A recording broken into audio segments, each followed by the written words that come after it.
अल्लाहुम्मा सल्लि अला मुहम्मदिन व अला आलि मुहम्मदिन कमा सल्लैत अला इब्राहीम व अला आलि इब्राहीम इन्नका हमीदुम मजीद। अल्लाहुम्मा बारिक अला मुहम्मदिन व अला आलि मुहम्मदिन कमा बारकत अला इब्राहीम व अला आलि इब्राहीम इन्नका हमीदुम मजीद। अब मैं यहाँ पर स्टेज पे बुलाऊँगा सैयद फ़हद हुसैन साहब को, और उनसे मैं गुजारिश करूँगा कि वो मुफ्ती मुनीर अहमद अख़ून साहब का अपने ख़ूबसूरत अल्फाज में तारुफ़ भी करवाएं और उन्हें यहाँ दावत दें कि वो हमारे साथ इस मौके पर अपने ख़यालात भी शेयर करें और हमें ख़ूबसूरत तालीम से सीरतुन नबी के हवाले से बहरामंद करें। सैयद फ़हद हुसैन।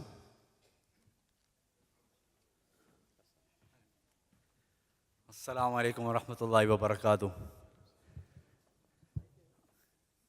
माशाअल्लाह बहुत ही पुररौनक रात है और सीरतुन नबी के नाम पे सजी हुई ये मजलिस, इसकी क्या कीमत है ये तो अर्श वाले भी इसको रश की निगाह से देख रहे हैं। और इस वक्त हमारी इस कदर खुशकिस्मती है कि इस वक्त कुर्सी सदारत में वो शख्सियत मौजूद हैं जो इंतहाई इल्मी, इंतहाई रूहानी और महबूब शख्सियत हैं, हर दिल अज़ीज़ शख्सियत हैं। आप इनको डिफरेंट चैनल्स पे, डिफरेंट स्क्रीन्स पे देखते हैं। TV1 के प्रोग्राम असरार रहमत पे देखते हैं कि वो लोगों की इल्मी और रूहानी रहनुमाई फरमा रहे हैं। और कभी आप रहम TV जो इस वक्त आपको लाइव कवरेज भी दे रहा है, इनके चैनल पर देखते हैं कि कशकोल मार्फत के बैनर के नीचे आपकी इल्मी प्यास बुझा रहे हैं। और इसी चैनल के तवस्सुत से कभी आप सैटरडे की नाइट को देखते हैं कि वो तफसीर मुनीर के ज़रिए कुरान में छुपे इल्म व मारिफ बखेर रहे हैं। और इन्हीं को कभी आप फ्राइडे नाइट को इसी चैनल पर आलमी इशूज़ और इस्लामी नुक्ते नज़र के बैनर पे मलिक नदीम आबद साहब के साथ देखते हैं कि आजकल के सियासी मसाइल हों तो इस्लाम का उस पर क्या नुक्ता नज़र है। तो गोया कि ये हमारी खुशकिस्मती है कि वो इल्म हिकमत का मैदान हो या सियासी प्रोग्राम हो या हमारा इस्लाम का role as a in a diverse community हो, हर मैदान में हम देखते हैं कि ये शख्सियत हज़रत मौलाना डॉक्टर मुफ्ती मुनीर अहमद अख़ून दामत बरकातुहुल आलिया हमारे रहबर हैं और हर मैदान के सरखील नज़र आते हैं। तो आइए अब मैं दावत दूंगा कि गज़ाली दौरा मुफ्ती आज़म अमेरिका हज़रत मौलाना मुफ्ती मुनीर अहमद अख़ून दामत बरकातुहुल आलिया इस वक्त हमें इश्क़ नबी सल्लल्लाहु अलैहि वसल्लम की कुछ ऐसी बातें बताएं कि जो आग इश्क़ की इनके दिल में है उसका कुछ हिस्सा हम नाचीज़ को भी कुछ ना कुछ अता हो जाए। तो अब मैं दावत कलाम पेश करूँगा हमारे सैयदी व मुर्शदी व मौलाई हज़रत अक़दस हज़रत मौलाना डॉक्टर मुफ्ती मुनीर अहमद अख़ून दामत बरकातुहुल आलिया को। अल्हम्दुलिल्लाह अल्हम्दुलिल्लाह नहमदुहु व नस्तईनुहु व नस्तगफिरुहु व नुमिनु बिही व नतवक्कलु अलैहि व नऊज़ु बिल्लाहि मिन शुरूरि अनफुसिना व मिन सय्यिआति अमालिना। मन यहदिहिल्लाहु फला मुदिल्ल लहु व मन युद्लिलहु फला हादिय लहु व नशहदु अन ला इलाहा इल्लल्लाहु वहदहु ला शरीक लहु व ला नज़ीर लहु व ला मिस्ल लहु व ला मिसाल लहु व नशहदु अन्न सय्यदना व सनदना व शफ़ीअना व शफ़ी अमरिना व हबीबना व हबीब रब्बिना व मौलाना मुहम्मदन अब्दुहु व रसूलुहु अरसलहुल्लाहु इला काफ़तिल लिन्नासि बशीरन व नज़ीरा वदाइया इलल्लाहि बिइज़्निहि वसिराजम मुनीरा। अम्मा बअद फ़अऊज़ु बिल्लाहि मिनश शैतानिर रजीम। बिस्मिल्लाहिर रहमानिर रहीम। लक़द मन्नल्लाहु अलल मुअमिनीन इज़ बअस फ़ीहिम रसूलन मिन अनफुसिहिम यत्लू अलैहिम आयातिहि व युज़क्कीहिम व युअल्लिमुहुमुल किताब वल हिकमा व इन कानू मिन क़ब्लु लफ़ी ज़लालिम मुबीन। सबसे पहले मशीयत के अनवार से नक्शे रूए मोहम्मद बनाया गया। सबसे पहले मशीयत के अनवार से नक्शे रूए मोहम्मद बनाया गया। फिर इसी नक्श से मांग कर रोशनी बज़्म कौनो मकां को सजाया गया। वो मोहम्मद भी अहमद भी महमूद भी, वो मोहम्मद भी अहमद भी महमूद भी, हुस्न मुतलक का शाहिद भी मशहूद भी, इल्म हिकमत पे वो गैर महदूद भी, ज़ाहिरन उम्मियों में उठाया गया। उसकी रहमत बेहद व बेइंतिहा, उसकी रहमत बेहद व बेइंतिहा, उसकी शफ़क़त बेहद व बेइंतिहा। जो भी आलम जहाँ में बनाया गया, उसकी रहमत से उसको सजाया गया। मुझे हशर का गम किस लिए है कासिम, मुझे हशर का गम किस लिए है कासिम। मेरा आका है वो, मेरा मौला है वो, जिसके दामन में जन्नत बसाई गई, जिसके हाथों से कौसर लुटाया गया। बुज़ुर्गान मोहतरम, बिरादरान अज़ीज़ और मेरी इस्लामी बहनें, सबसे पहले मैं हसन इंटरनेशनल का शुक्रिया अदा करता हूँ कि इस इदारे ने इस खूबसूरत तकरीब का एहतमाम किया।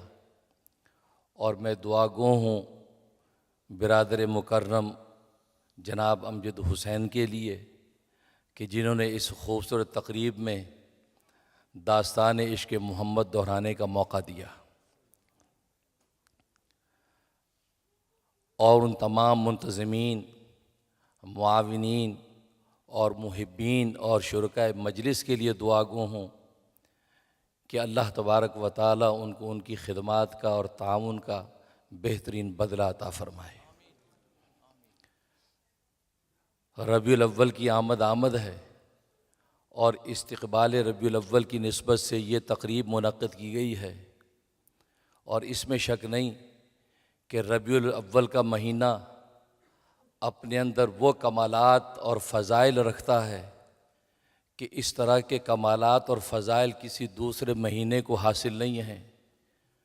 इसलिए कि मादी और मानवी ख़जाने हों या जिस्मानी और ईमानी मंजिलें हों, सब के सब दरीचे इस महीने के अंदर खुलते हैं।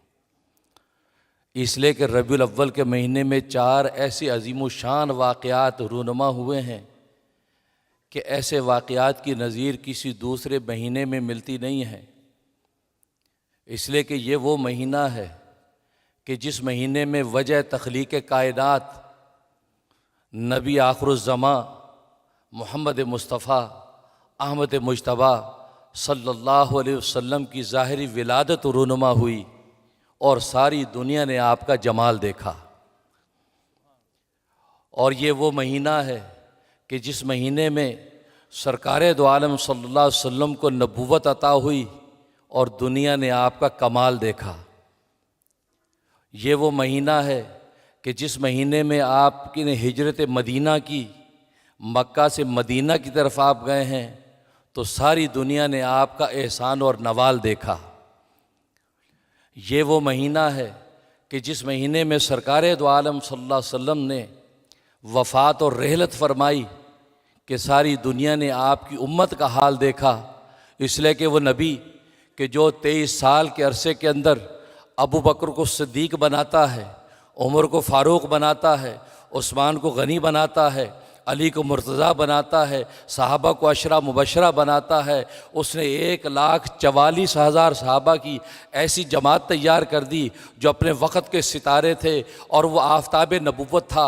आफ्ताब जब तक कायम रहता है सितारे अपनी ताबानी दिखा नहीं सकते हैं। सूरज डूबा रहता है, आफ्ताब पर्दे में जाता है तो सितारे अपनी ताबानी दिखाते हैं। तो मोहम्मद की वफ़ात भी उम्मत के लिए रहमत थी। आफ्ताब नबुव्वत ने जब पर्दा किया है तो सहाबा ने अपनी ताबानी दिखाई।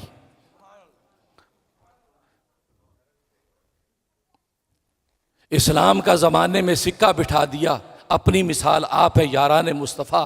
ख़ुद सरकार दो आलम ने फरमा दिया कि मेरे सहाबा सितारों की मानिंद है, बी असहाबी कन नजूम, मेरे सहाबा सितारों की मानिंद है। बी आई मुख्तदुम एहतदईतुम, जो इनमें से किसी की राह पकड़ लेगा वो हिदायत पा जाएगा। तो सहाबा को सितारे कहने वाला ख़ुद आफ्ताब था। तो आफ्ताब अगर रहता और पर्दे खिफा में ना जाता तो सहाबा की जौलानियत उम्मत कैसे देखती। तो दुनिया ने फिर अबू बकर की सिद्दीकी देखी, उमर की फ़ारूकी देखी, उस्मान की गिना देखी, अली की मुर्तज़ाई देखी। फिर पूरी कायनात के अंदर सहाबा जब फैले हैं, जिनकी विलादत तो मक्का में होती है, विलादत मदीना में होती है, वफ़ात उनकी साउथ अफ्रीका के जंगलों में होती है, कीनिया के जंगलों में होती है, हिंदुस्तान की सरजमीन में होती है। इसलिए कि उस आफ्ताब नबुव्वत ने कह दिया था, जो मुझसे तुमने सीखा है इस सीखे हुए कलमे को कायनात के अंदर फैला दो। फिर उन्होंने मक्का की 1,00,000 की नमाज नहीं देखी, मदीना की 50,000 की नमाज नहीं देखी। उन्होंने मोहम्मद का वो कौल देखा, महबूब के इशारे अबरू पर मर बिठे और कायनात के अंदर फैल गए। पैदा मदीना में हुए थे और कब्र अफ्रीका के जंगलों के अंदर नजर आती। अल्लाह अकबर। तो ये वो रबीउल अव्वल का महीना है जिसमें उस सरकार दो आलम की विलादत भी होती है, उसको नबुव्वत भी मिलती है, उसको हिजरत की अता होती है और उसकी रहलत भी होती है। तो गोया कि खुद फरमाया, ऐ मेरे सहाबा, मेरी हयात भी तुम्हारे लिए रहमत है, मेरी मौत भी तुम्हारे लिए रहमत है। कि जिस ज़ात की हयात भी रहमत हो, तो सहाबा ने कहा, ए अल्लाह के रसूल, हयात तो आपकी रहमत है, ये तो हमें समझ में आता है, लेकिन आपकी वफ़ात किस तरह रहमत है। फरमाया, मैं इस तरह रहमत है कि जब तुम्हारा कोई प्यारा मरा करेगा तो मेरी वफ़ात को सोच लिया करना। जब शायद दो जहान न रहा, वो इस सफ़र से मंजिल को पहुंच गया है, तो फिर मेरे प्यारे की क्या हैसियत है, तुम्हारे दिलों को सुकून आ जाएगा। तो ये 4 अजीम शान वाक़यात रबीउल अव्वल के महीने में होते हैं। और ये वजह है कि आशिक़ान मुस्तफ़ा रबीउल अव्वल के महीने में दास्तान इश्क़ व वफ़ा दोहराते हैं। और आज तक उम्मत इस पर तब आजमाई करती चली आती है, लेकिन मोहम्मद सल्लल्लाहु अलैहि वसल्लम की तारीफ़ और मदा का हक अदा नहीं कर पाई। इसलिए कि आपकी हरकत सुकून, आपकी शब रोज़ की ज़िंदगी, आपका अखलाक व किरदार, उसके अंदर इतने पहलू हैं, इतना तनव्वुह है कि आज तक आशिक़ान मुस्तफ़ा उस पर कलाम करते चले आते हैं, किताबों के वरक़ स्याह करते चले आते हैं। कलमों की स्याही खुश्क हो गई है, वरक़ नाकाफ़ी हो गए हैं, गोया कि ज़िंदगियाँ फ़ना हो गई हैं, लेकिन मोहम्मद मुस्तफ़ा की मदह और तारीफ़ के कमालात अभी भी बाकी हैं। इसे तो एक अरबी शायर ने 40,000 अशार का कसीदा लिखा और आखिरी शेर के अंदर वो अपनी दरमानदगी और इज्जत का इजहार करता है कि जिसको एक उर्दू शायर ने यूँ नकल किया कि थकी फ़िक्र रसा मदा बाकी है, थकी फ़िक्र रसा मदा बाकी है, और कलम आबला पा मदा बाकी है। 40,000 अशार का सफ़र करते करते कलम के पाँव में आबले पड़ गए हैं, लेकिन मदा अभी भी बाकी है। थकी फ़िक्र रसा मदा बाकी है और कलम आबला पा मदा बाकी है। तमाम उम्र लिखा, तमाम उम्र लिखा, मदा बाकी है, और वरक़ हुआ तमाम, मदा बाकी है। इससे तो किसी आशिक ने कहा कि रब्बे मोहम्मद की कसम, अगर कायनात के ये दरख्त कलम बन जाएं, कायनात के पानी स्याही बन जाएं, लिखने वाले जिन्नों इंस हों और ज़मीन को वरक़ बना दिया जाए, तो कहा कि रब्बे मोहम्मद की कसम, कलम टूट जाएंगे, स्याहियाँ खुश्क हो जाएंगी, ज़िंदगियाँ फ़ना हो जाएंगी, ज़मीन की वुसअतें सिमट जाएंगी, लेकिन मेरे मोहम्मद की मदा अभी भी बाकी होगी। अल्लाह अकबर, अल्लाह अकबर।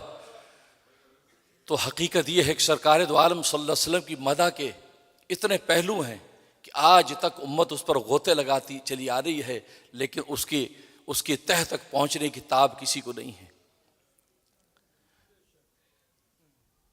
और ख़ुद सरकार दो आलम सल्लल्लाहु अलैहि वसल्लम फरमाते हैं कि मैं सिर्फ उम्मतों का नबी नहीं हूँ, मैं तो नबियों का भी नबी हूँ। आना नबीउल अंबिया, मैं तो नबियों का भी नबी हूँ। सिर्फ ऐसा नहीं है कि मैं उम्मत मोहम्मद के नबी, बल्कि मेरी नबूवत का फैज़ तो सारे नबियों को भी पहुँचा है। और ख़ुद फरमाते हैं कि ना अव्वलुहुम खल्क़न व आखिरुहुम बासा, मैं पैदा सबसे पहले हुआ हूँ और ज़ाहिर सबसे आखिर में हुआ।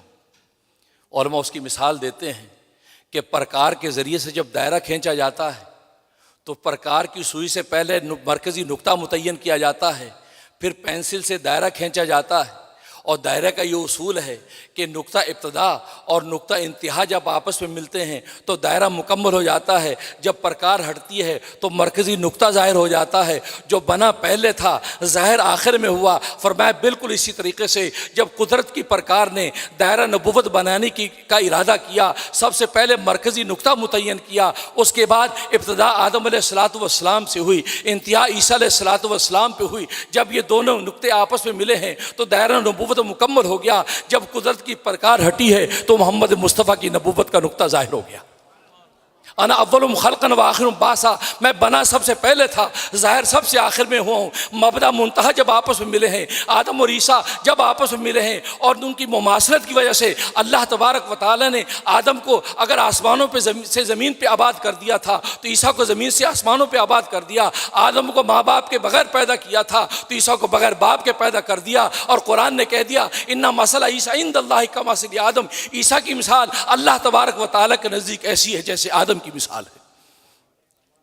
क्योंकि दोनों नुक्ते करीब करीब थे तो कुर्बत की मुमासलत थी, तो अल्लाह तबारक व तआला ने दोनों में मुमासलत रखी। एक को बगैर माँ बाप के पैदा किया था तो दूसरे को बगैर बाप के पैदा कर दिया। अब ये कुदरत की प्रकार हटी है तो वो नबूवत का नुक्ता जाहिर हुआ। इसलिए फरमाया कि कुन तो नबीयन व आदम बैनल माई व तीन, मैं तो उस वक़्त से नबी था जब आदम का गारा तैयार हो रहा था। अभी आदम का गारा तैयार हो रहा था तो मुझे उस वक़्त से नबूवत मिल गई। तो आप तो नबीउल अंबिया हैं, अना नबीउल अंबिया। इसलिए तो कुरान करीम ने कहा वही अख़ज़ल्लाहु मीसाक़न नबीयीन, याद करो उस वक्त को जब अल्लाह तबारक व तआला ने नबियों से अहद लिया। नबियों से अहद लिया किस बात का? लमा आतईतुकुम मिन किताब व हिकमा, जब तुम्हारे पास हिकमत आ जाए, जब तुम्हारे पास किताब आ जाए। सुम्मा जाअकुम रसूलुम, फिर तुम्हारे पास एक रसूल आएगा जो तुम्हारी किताब की तस्दीक करेगा। फरमाया कि फिर मुझसे तुम इकरार करो कि लो तुमिनुन्ना बिही वला तंसुरुन्ना, तुम ज़रूर बज़रूर उस मोहम्मद पर ईमान लाओगे और ज़रूर बज़रूर उस मोहम्मद की तुम नुसरत करोगे। नबियों से अहद लिया जा रहा है, पूरे आलम अरवाह में नबियों को इकट्ठा करके अहद लिया जा रहा है। और उसके बाद अल्लाह फरमाते हैं काला अक़ररतुम, क्या तुम इस बात का इकरार करते हो? व अख़ुज़्तुम अला ज़ालिका इसरी, क्या इस पर तुम मुझसे अहद बांधते हो कि तुम नबी पर ईमान लाओगे और तुम उसकी नुसरत करोगे? तो सब ने कहा कालू अक़ररना, हमने इकरार कर लिया कि हम उस नबी पर ईमान लाते हैं और अगर उसका ज़माना हमने पा लिया या वो हमारे ज़माने में आ गया तो उस पर उसकी हम नुसरत और मदद भी करेंगे। तो अल्लाह ने कहा कि बस फ़शहदू वाना माकुम मिन शाहिदीन, बस तुम गवाह रहना और मैं भी तुम्हारे साथ इस बात पर गवाह हूँ। और हदीस में आता है हर नबी अपने वक्त में दुआ करता रहा कि अल्लाह हमें मोहम्मद का ज़माना मिल जाए, हम मोहम्मद की नुसरत करें, ईमान तो उस पर ले आए हैं, हम उसकी मदद करें, उसकी खिदमत करें, उससे मोहब्बत करें, उसकी ज़ियारत करें, अपनी आंखें ठंडी करें। हर नबी दुआ करता रहा, नूह भी दुआ करता रहा, शीश भी दुआ करता रहा, इब्राहिम दुआ करता रहा, इस्माइल दुआ करता रहा, इसहाक दुआ करता रहा, याकूब दुआ करता रहा, यूसुफ दुआ करता रहा, मूसा दुआ करता रहा, अय्यूब दुआ करता रहा, शुएब दुआ करता रहा। हर नबी अपने ज़माने में ये दुआ करता रहा और दुआ करते दुनिया से चला जाता रहा। लेकिन किसकी दुआ कबूल हुई? ईसा इब्ने मरियम ने जब हाथ उठाए अल्लाह ने ईसा की दुआ को कबूल कर लिया। और इस अल्लाह अकबर नारे में जान नहीं है और दास्तान इश्क व वफा हो और नारे में जान ना हो मजा नहीं आता। तक नारे रिसालत मोहम्मद रसूलुल्लाह, नारे रिसालत, ताजदार खत्म नबुव्वत जिंदाबाद, ताजदार खत्म नबुव्वत। देखो इश्क वफा की सीरत की महफिलें नारे न लगें, ये जोश व खरोश के बगैर इश्क कहते किसको हैं? ये डिसेंट आप किसी लेक्चर में बैठे हैं तो खैर। और वैसे भी नारे का जवाब देना वाजिब है, जब तकबीर का नारा उसका जवाब देना वाजिब है, अगर जवाब ना दे गुनाह कबीरा है, ये मसला है। तो सरकार दो आलम सल्लल्लाहु अलैहि वसल्लम के लिए हर नबी दुआ कर रहा है। ईसा की दुआ कबूल हो गई। अल्लाह तबारक व तआला ने ईसा को आसमानों पर जिंदा उठा लिया और कुर्ब क़यामत में ज़मीन पर उतार कर नबी की दीन की नुसरत भी करवाएंगे। ईसा अलैहिस्सलातु वस्सलाम खड़े हैं, अपनी उम्मत को पैगाम दे रहे हैं और बशारत दे रहे हैं सरकार दो आलम की, व मुबश्शिरम बिरसूल याती मिन बादी उस्मु अहमद, मैं तुम्हें बशारत देता हूँ कि मेरे बाद एक रसूल आएगा जिसका नाम अहमद होगा, उस पर तुम ईमान ले आना। अब ये गुफ्तगू जारी है। एक हवारी खड़ा हो गया कि इसलिए कि ईसा के जो सहाबी उनको हवारी कहते हैं। कहा कि ए अल्लाह के नबी, आप दुआ कर दीजिए, मैं मोहम्मद सल्लल्लाहु अलैहि वसल्लम का दीदार करना चाहता हूँ। जिस नबी की इतनी बशारत, वो नबी आखिर ज़मां है, मैं उसका दीदार करना चाहता हूँ, आप अल्लाह से दुआ कर दीजिए। कहा कि तू उसका दीदार नहीं कर सकता, वो तो सदियों के बाद आएगा, तेरा ज़माना अलग है, तेरा नबी अलग है, उसका ज़माना अलग है, तू कैसे दीदार कर सकता है। कहा कि अपने अल्लाह से रुजू करके मेरे लिए उसकी दीदार की मंजूरी ले लीजिए। हज़रत ईसा अलैहिस्सलातु वस्सलाम ने दुआ की तो अल्लाह तबारक व तआला ने फरमाया कि इसको कहो, इंसानी हालत में तो दीदार मुमकिन नहीं है, अगर तुम सांप की शक्ल में मुतशक्ल होना कबूल करो तो सांप की शक्ल में तुम रहो तो 550 साल के इंतजार के बाद तुम मोहम्मद का दीदार कर लेगा। इजालतुल खफा में शाह वलीउल्लाह रहमतुल्लाह ने इस हदीस को नकल किया है। तो जब उस शख्स से पूछा, उसने कहा मैं तैयार हूं, मैं सांप की शक्ल इख्तियार करने को तैयार हूं, लेकिन मोहम्मद का दीदार करना है। लेकिन मुझे ऐसा मकाम बता दिया जाए कि जिस मकाम पर मोहम्मद लाजमी वहाँ आएंगे और मैं वहाँ दीदार कर सकूँ। कहा कि ऐ अल्लाह, इसको वो मकाम बता दे जिस मकाम पे मोहम्मद ठहरेंगे और वहाँ ये सांप दीदार कर ले। कहा कि हाँ, इसको को गारे सौर में जाकर बैठ जा, गारे सौर में मेरा महबूब आएगा, वहाँ तो दीदार कर लेगा। ये वो सांप है जो ईसा अलैहिस्सलाम का हवारी है। 550 साल तक वो मोहम्मद के दीदार के इंतज़ार में बैठा है। 550 साल के बाद आते हैं, गारे सौर में पहुंचते हैं तो दीदार के लिए तैयार हो गए। अब वो 550 साल के लिए बैठा है। सरकार दो आलम सल्लल्लाहु अलैहि वसल्लम गारे सौर में पहुंचते हैं। अबू बकर अंदर दाखिल होते हैं, चादर के टुकड़े करके हर सुराख के अंदर टुकड़े लगा देते, एक सुराख खाली रह जाता है, उस सुराख पे अपनी एड़ी लगा देते हैं और सरकार दो आलम से कहते हैं आप आइए। सरकार दो आलम अंदर दाखिल होने से पहले दरख्त को आवाज़ देते, इधर आओ। दरख्त दौड़ा हुआ आता। कहा कि इस गार के सामने खड़ा हो जा। दरख्त वहाँ खड़ा हो गया। फ़ौरन मकड़ी ने जाला बुन दिया। ऐसा जाला बुना कि यूँ लगता है जैसे 40 साल पुराना जाला। कबूतरी आई, कबूतरी ने फ़ौरन वहाँ पर 2 अंडे दे दिए। एक अंडे में बच्चा भी पैदा हो गया और दूसरा अंडा मौजूद। और उसके बाद सरकार दो आलम अंदर हैं और ऊपर ये सारा का सारी कार्रवाई हो गई। अब एक खसरा खाली है, वहाँ आपने एड़ी रख ली। अब एड़ी जब रखी हुई है, इधर उसको अल्लाह तबारक व तआला की तरफ से इल्हाम हुआ कि जिस मोहम्मद का तुझे इंतज़ार था, आज वो मुनव्वर चेहरा आ गया है। अब ये बेताब होकर दौड़ा है।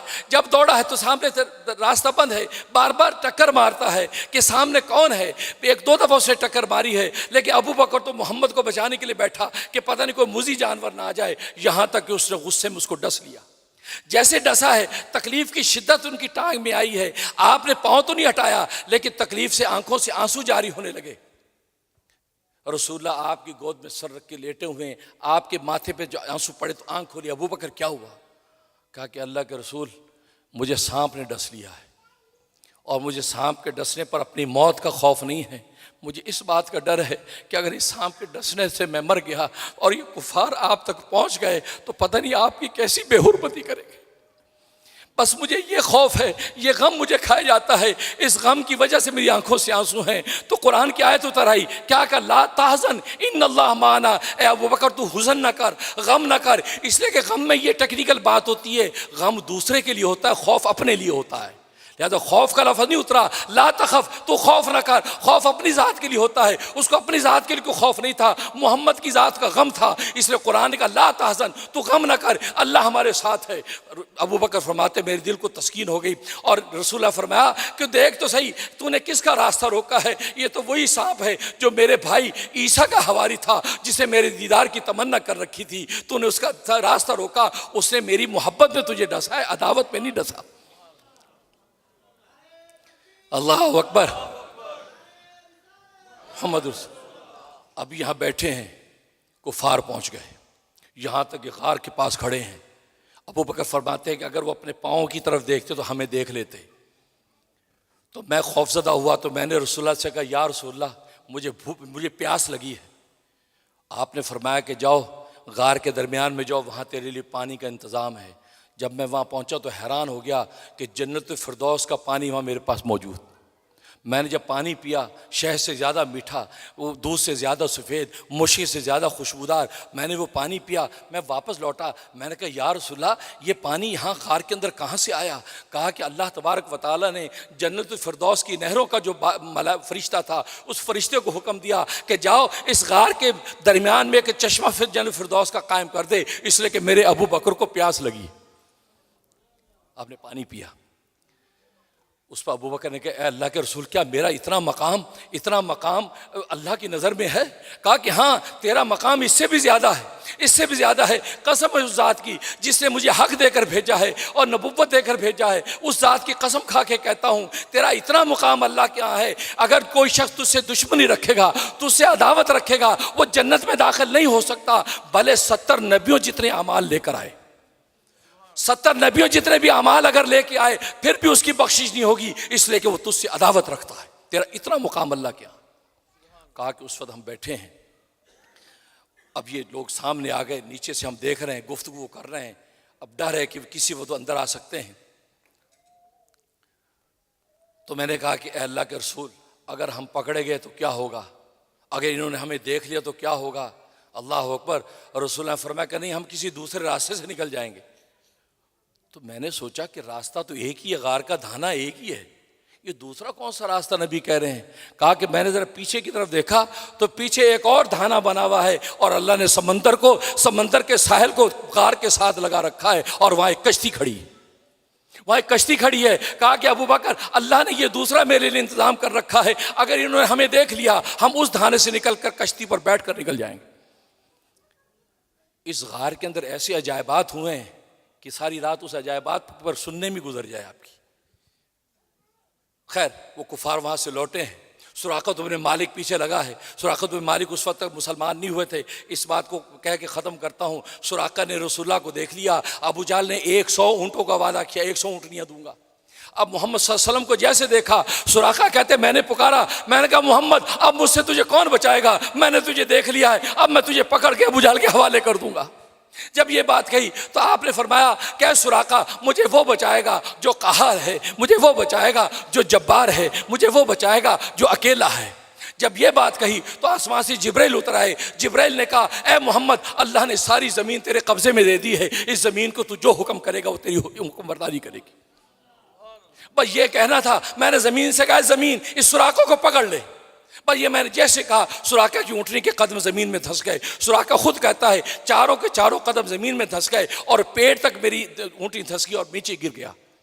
मैं पीछे पुकारा, लात की कसम, उज़्ज़ा की कसम, ए मोहम्मद, मुझे माफ़ कर दे, मैं तेरा पीछा नहीं करता, मैं वापस जाता हूँ। नबी ने माफ़ कर दिया। ऊँटनी निकल आई, फिर उसका आपके पीछे दौड़ा, फिर आपने कहा ज़मीन सुराक़ों को पकड़ ले, फिर ज़मीन में धंसा। 7 मरतबा ये होता रहा, 7 मरतबा। हज़रत मूसा अलैहिस्सलाम को भी ज़मीन दे दी थी। जब कारून ने तोहमत लगाई थी, अल्लाह ने कहा, मूसा ज़मीन तेरे सुपुर्द कर दी, इसको जो हुक्म दे। मूसा ने कहा, ज़मीन इसको खा ले, और वो उसको खाना शुरू किया। ख़त्म करता हूँ, खाना शुरू किया, और आज तक वो ज़मीन में धंसता चला जा रहा है।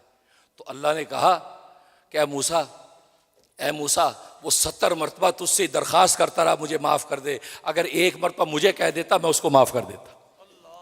और आज के बाद मैंने सोच लिया है, अब मैं किसी को ज़मीन की दस्तगीरी नहीं दूंगा, किसी को ज़मीन की तस्खीर नहीं दूंगा। जब मोहम्मद को दी तो मोहम्मद तो रहीम, खुदा का रहीम नबी था। 7 मरतबा माफ़ किया, और 7वीं मरतबा के बाद सुराक़ा इब्न मालिक वापस लौटा। जैसे लौटने लगा तो आपने, सुराक़ा, तेरा उस वक्त क्या हाल होगा जब किसरा के कंगन तू पहनेगा, किसरा के तू कंगन पहनेगा। फारिस का बादशाह। कहा कि अच्छा, किसरा मगलूब हो जाएगा? कहा कि हाँ, वो किसरा के कंगन तेरे पास आएंगे।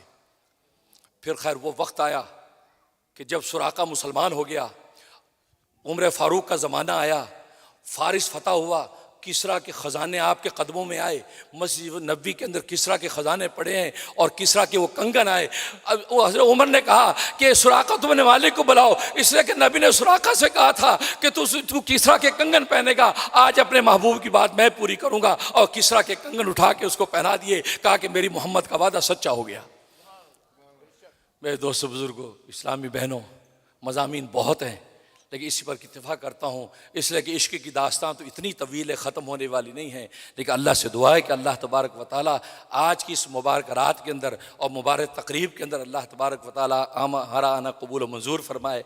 और किसी भी हवाले से किसी ने यानी किसी भी हवाले से ताउन खिदमत की है, अल्लाह उसकी खिदमत को कबूल मंजूर फरमाए। ख़ास तौर पर हमारे दोस्त अमजद हुसैन साहब जिन्होंने इस तकरीब का अहतमाम किया, उनको अल्लाह जज़ाए खैर दे और उनके लिए इसको सदका जारिया बनाए। कि मोहम्मद से वफ़ा तूने तो हम तेरे हैं, कि मोहम्मद से वफ़ा तूने तो हम तेरे हैं, ये जहाँ चीज़ है क्या अल्लाह कलम तेरे हैं। अल्लाह अकबर। बहुत बहुत शुक्रिया मुफ्ती साहब। मुफ्ती साहब हमारे साथ मौजूद हैं, इंशाअल्लाह ताला इस महफिल में मौजूद रहेंगे आखिर तक अल्लाह के फजल करम से।